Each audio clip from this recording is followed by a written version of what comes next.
Muy buenas noches, estimados hermanos. En esta ocasión vamos a estudiar el libro Historia de la Redención, capítulo 44. La gran apostasía.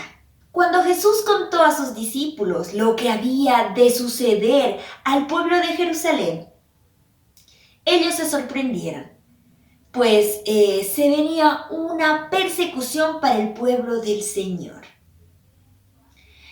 Ya que Cristo había pasado humillación, reproche y sufrimiento, lo mismo le esperaba a su pueblo tristemente. A todos aquellos que sigan al Señor Jesús, iban a pasar por el mismo camino, es decir, por humillación, reproche y sufrimiento. La iglesia primitiva cumplía con todo lo que había dicho el Señor, es decir, de todas las cosas que ésta iba a pasar. Lamentablemente, en todas las épocas, los cristianos, hijos del Señor, fueron brutalmente perseguidos, azotados, ultrajados, echados de sus hogares, les quitaron sus pertenencias, abusaron de ellos en todo aspecto y hasta les quitaron la vida, tristemente. Pues todo esto había dado a conocer el Señor cuando estaba en la tierra. Decía de que su pueblo iba a ser perseguido por gobernantes, iban a ser perseguidos por poderes del infierno, por el enemigo de las almas. Muchos sellaron sus vidas con sangre hasta lo último, todo por obedecer a Dios.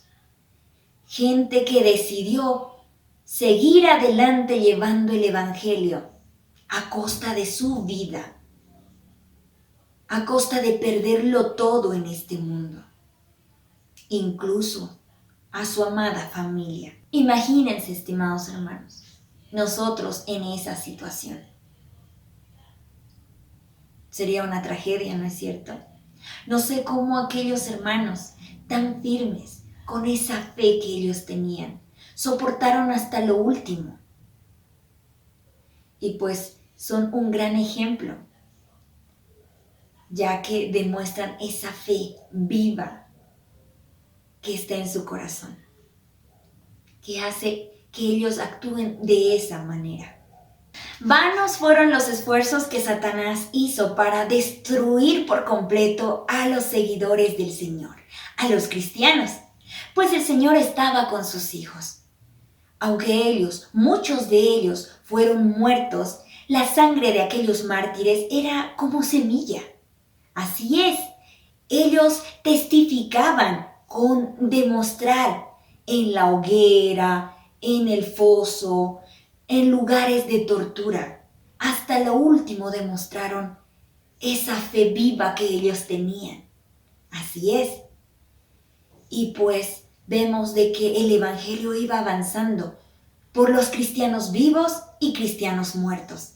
Cuando se mataba a uno de los líderes de aquellos cristianos fervorosos, pues el Señor los reemplazaba por otro.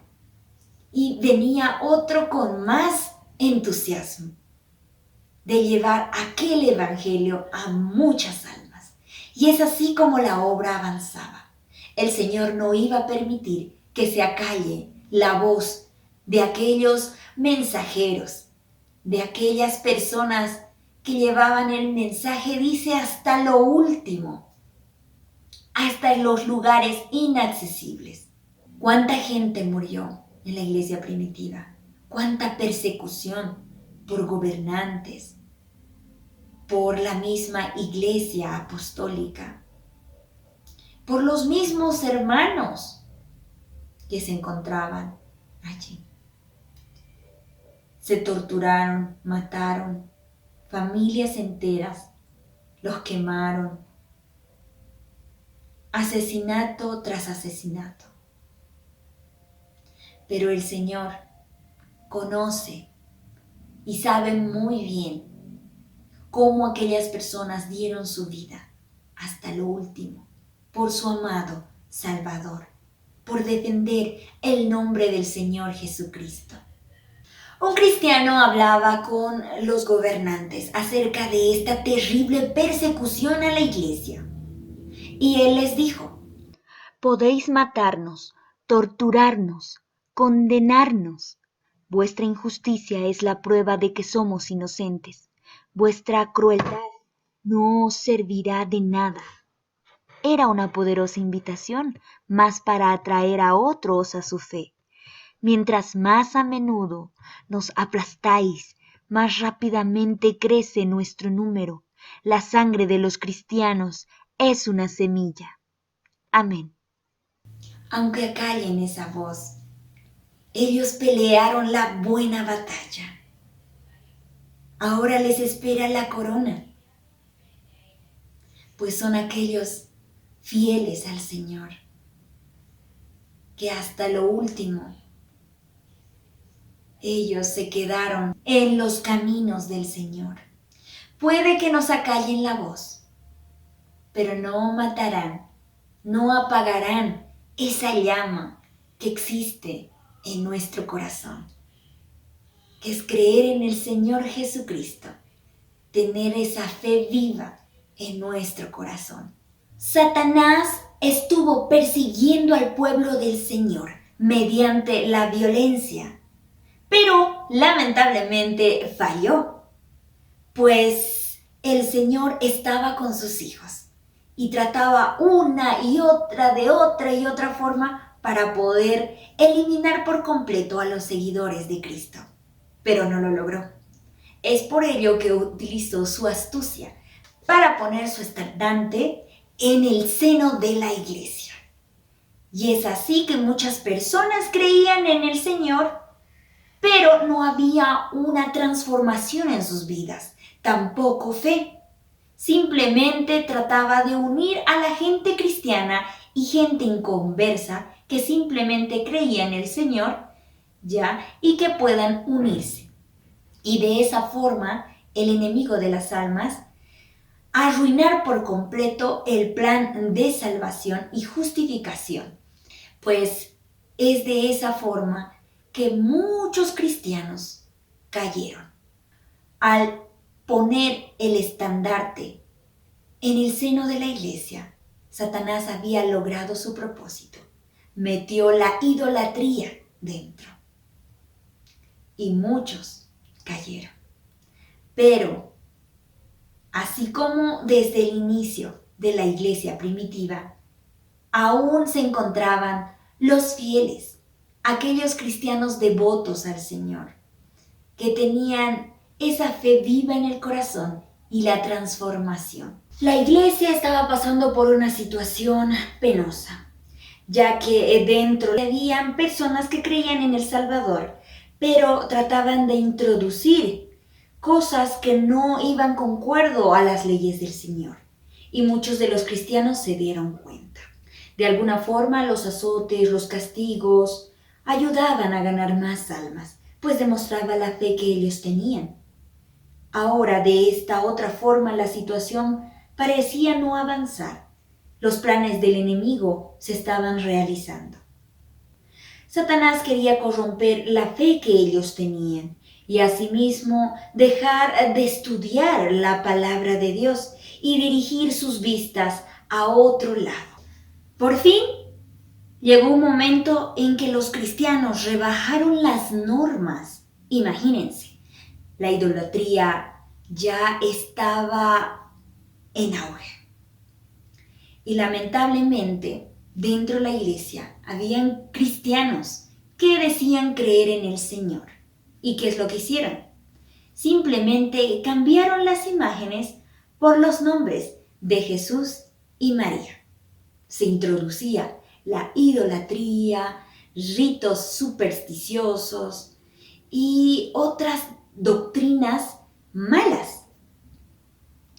Había muchos cristianos que tenían temor dentro de la iglesia de que esto llegara a pasar, y estaba pasando. Pero otro grupo de cristianos no se dejaron engañar.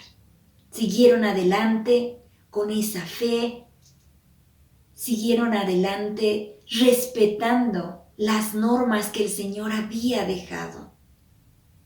y asimismo no permitieron que la idolatría esté en medio.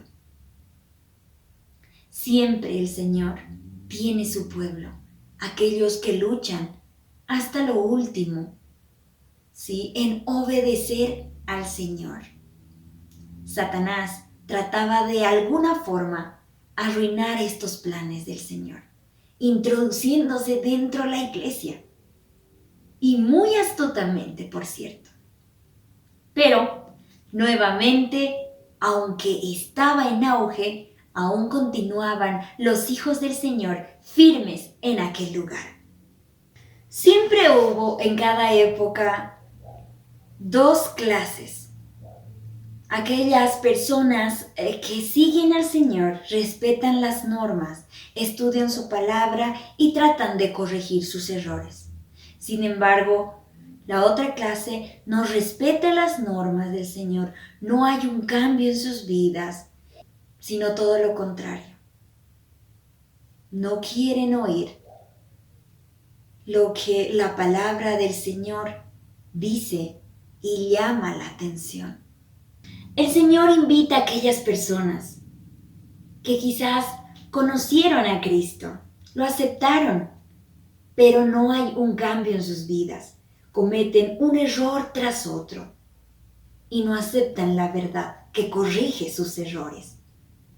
El Señor los llama a que puedan cambiar, transformar sus vidas, pues Él nos espera con los brazos abiertos. Quiere ver en nosotros un arrepentimiento que nos haga olvidar el pecado y no volver a repetirlo. La salvación es para todos y simplemente debemos aceptar y ser partícipes del carácter de nuestro Salvador con nuestro ejemplo, corregir nuestros errores de carácter, crucificar el yo, y de esa forma venceremos la batalla que es contra principados y potestades y recibir la corona de la vida como aquellos mártires que murieron. Muchos discípulos, apóstoles, gente que creía en el Señor murieron, todo por amor al Salvador, todo por esa bendita fe, por aquel que dio su vida por nosotros. Se había unido el cristianismo con el paganismo. Fue un gran error que aquellos cristianos que permitieron, aceptaron a los semiconvertidos a que puedan ser parte de la iglesia. Fue un gran error. ¿Por qué? Porque los desviaron por el mal camino. La iglesia iba de mal en peor. Satanás se gozaba con esta situación, pues había tenido éxito. Sin embargo, muchos de los cristianos vieron aquel resultado, se pusieron tristes, pero el Señor no iba a dejarlos solos. Entonces, Satanás hizo que los cristianos apóstatas dentro de la iglesia se unieran con los semiconvertidos y persiguieran a los más fieles del Señor. Llegaron a un punto en que desecharon la Biblia por completo. Imagínense. Y aquella persona que estaba en contra de las nuevas normas que ellos establecían, pues era una persona hereje. Y mucho más si estudiaba la Biblia. Se lo tomaba por hereje. Y obviamente el castigo, por ende, era las torturas y muerte.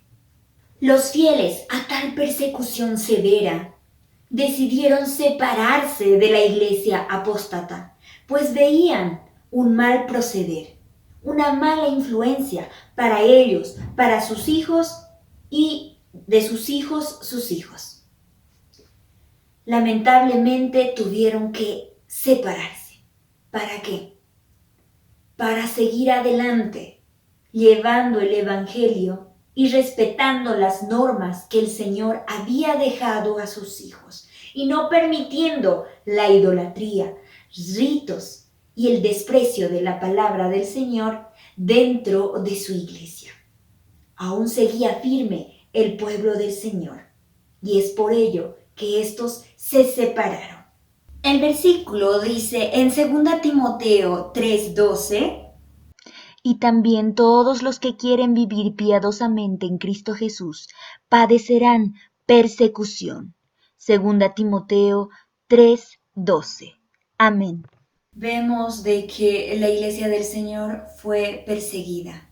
Si la iglesia de hoy tuviera nuevamente esa fe de la iglesia primitiva, nuevamente estaría empezando la persecución.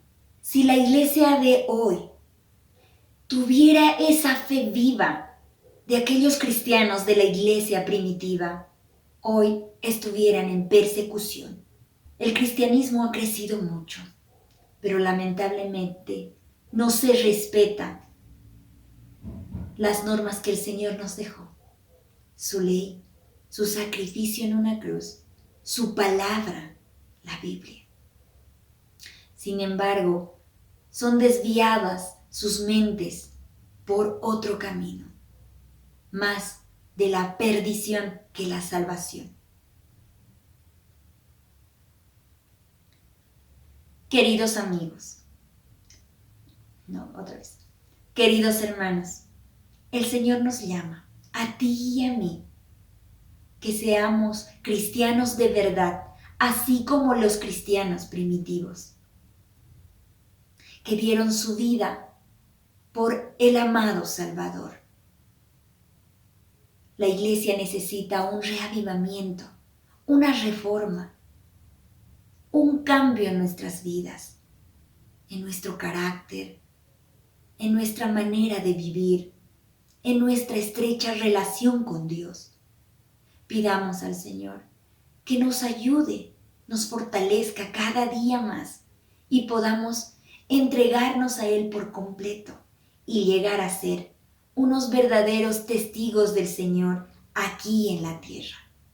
Pidamos al Señor esa fe viva que tenían aquellos cristianos de la iglesia primitiva.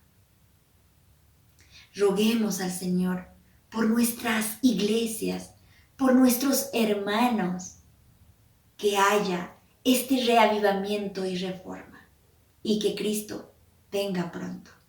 Amén.